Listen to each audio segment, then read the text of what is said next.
Assalamualaikum warahmatullahi wabarakatuh. Dalam hadis Rasulullah sallallahu alaihi wasallam dan berbagai riwayat disebutkan bahwa umat Nabi Muhammad sallallahu alaihi wasallam pecah menjadi 73 golongan dalam Islam.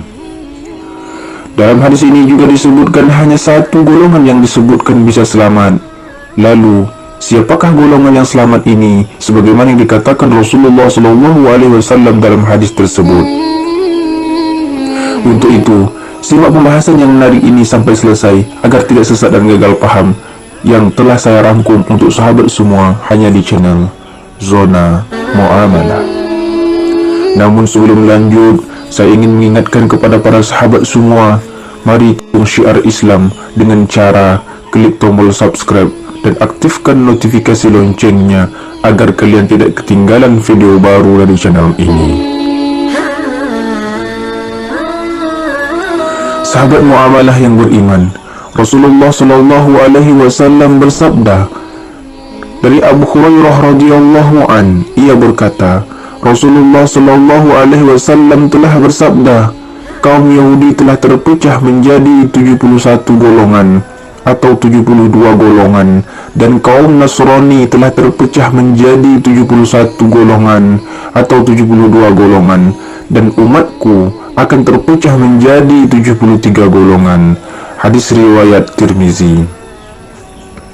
Terpecahnya umat muslim juga Allah Subhanahu wa taala sebutkan dalam Al-Qur'an bahwa pecahnya umat muslim menjadi 73 golongan ini dalam Islam juga disebutkan dalam Quran surah Al-An'am ayat 159. Allah Subhanahu wa taala berfirman, sesungguhnya orang-orang yang memecah belah agamanya dan mereka menjadi bergolongan, tidak ada sedikit pun tanggung jawabmu kepada mereka. Sesungguhnya urusan mereka hanyalah terserah kepada Allah Subhanahu wa taala.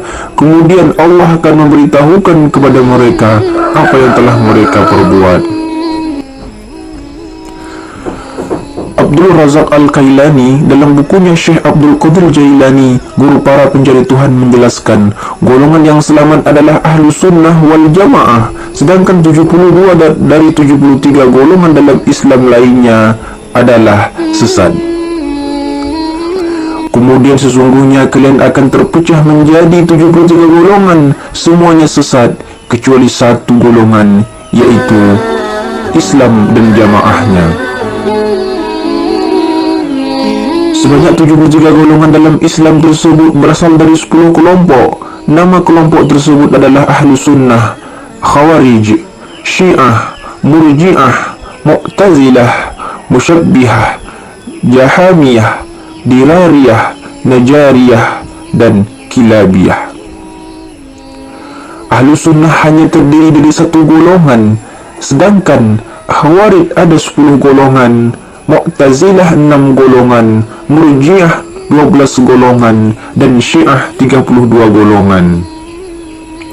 Kelompok Ahlu Sunnah wal Jamaah, satu yang selamat dari 73 kelompok dalam Islam, disebut selalu berada antara takut dan berharap, takut dari Allah Subhanahu wa taala dan siksaannya, dan berharap pada ampunan dan kemurahan hatinya.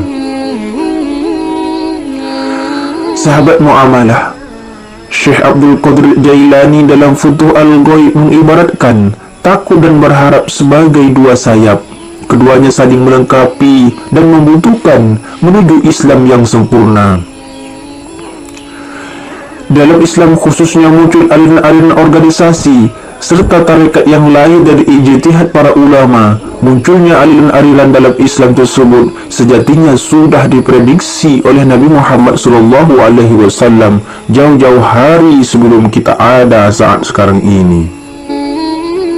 Dalam salah satu hadisnya yang mana beliau Rasulullah SAW bersabda, kemudian ditanyakan, siapakah yang selamat itu? Maka Rasulullah SAW menjawab, merekalah ahlu sunnah wal jamaah. Dan kemudian ditanyakan lagi, apakah ahlu sunnah wal jamaah itu? Maka beliau pun menjawab, apa yang aku berada di atasnya hari ini dan beserta para sahabatku diajarkan oleh Rasulullah SAW dan diamalkan beserta para sahabat. Hadis riwayat Imam Tabrani. Hadis di atas memunculkan beberapa pertanyaan terkait dengan golongan yang dimaksud Nabi Muhammad SAW. Pertama, makna angka 73 golongan tersebut. Apakah benar jumlah totalnya adalah 73 atau hanya kiasan yang menunjukkan bahwa golongan Islam pada kenyataannya sangatlah banyak? Para ulama dalam memahami hadis di atas berbeda pendapat, bahawa ada yang menyebutkan jika angka itu dapat dipahami secara tekstual, yakni angka itu pasti 72 atau 73. Namun, dapat pula diartikan bahawa angka tersebut hanyalah mengindikasikan banyak orang golongan Islam yang akan muncul di tubuh umat Islam. Kedua, adalah tentang makna ahli sunnah wal jamaah yang memunculkan beberapa penafsiran di kalangan ahli hadis. Imam Abu Hasan al-Ash'ari dan Abu Mansur al-Maturi kemudian melakukan kristalisasi dan mempopulerkan istilah ahli sunnah wal jamaah. Hasilnya, mayoritas ulama berpendapat bahawa yang dimaksud dengan ajaran ahli sunnah wal jamaah adalah ajaran yang mengikuti dan mengamalkan ajaran yang disampaikan oleh Rasulullah sallallahu alaihi wasallam, baik itu perkataan, perbuatan, tingkah laku, kebiasaan, termasuk penyampaian Al-Quran dan hadis. Kemudian, memurnikan ajaran yang dibawa Rasulullah SAW, tidak mencampurnya dengan kebatilan atau sesuatu yang tidak jelas kebenarannya. Kita berpegang teguh kepada Al-Quran dan Sunnah baginda Rasul, mengikuti para sahabat yang dekat dengan beliau beserta orang soleh yang alim dan memperhatikan halal dan haram, salah dan benar. Kemudian tidak hanya itu, mereka juga mengikuti apa yang dikatakan para sahabat dan tabi'in yang mendengar sabda Rasulullah SAW sebagai orang-orang yang dekat dengan Nabi Muhammad SAW.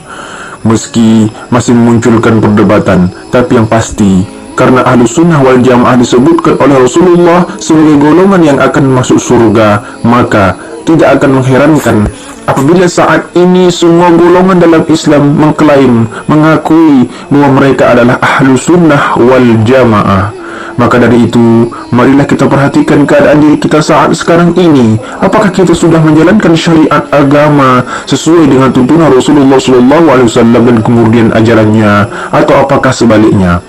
Yang jelas, lakukanlah sesuai dengan apa yang diperintahkan Allah Subhanahu wa taala yang telah dibawa oleh Rasulullah SAW, dan berdoalah mudah-mudahan kita termasuk golongan diselamatkan oleh Allah Subhanahu wa taala kelak bersama dengan baginda Rasulullah dan orang-orang soleh lainnya. Amin ya rabbal alamin.